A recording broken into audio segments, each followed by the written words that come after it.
Nag-crave nga pala ako dito sa napakasarap na burger steak ng Jollibee, guys. Tara, samahan nyo ako.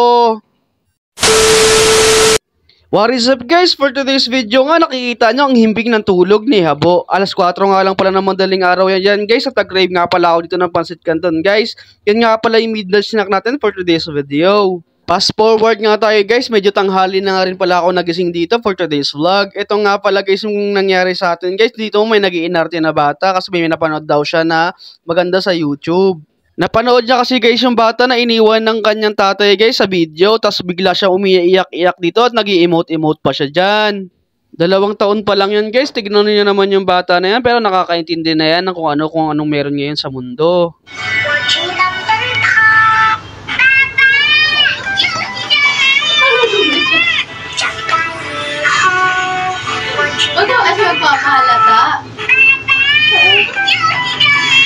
Yun nga pala, guys, yung dahilan ng video na yun kaya umiiyak-iyak pa siya dito, guys. Hindi niya talaga makalimutan yung bata na iniwan ng kanyang tatay doon.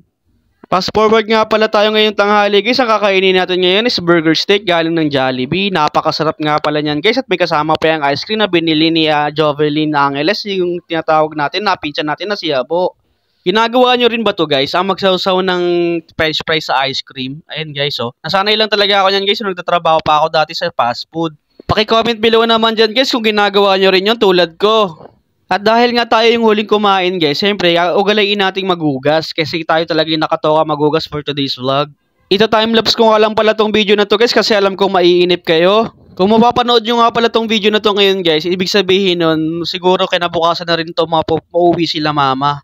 Kasi ilang araw na rin ako hindi nakakapag-upload ng mga video na ganito, yung kailangan ko lagi mag-edit na ganito kahaba. So naglaban na nga rin pala ako dito, guys.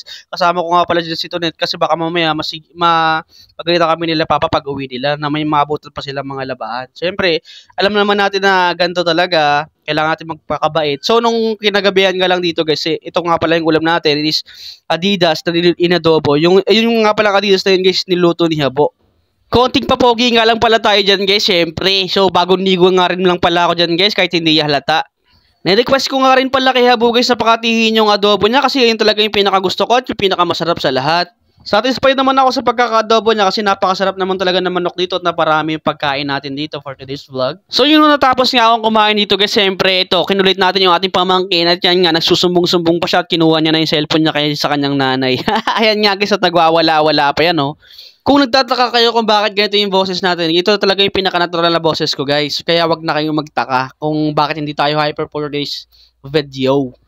So yun na nga, kinagabihan ito nga yung middle snack natin. So ayan nga, guys, champurado nga pala yan, guys. Ang napakasarap kaso konti nga lang. So hanggang dito na lang tong video na to, guys. Don't forget to like, share, comment, and subscribe. Don't forget to hit the notification bell. Bye-bye! See you in my next vlog.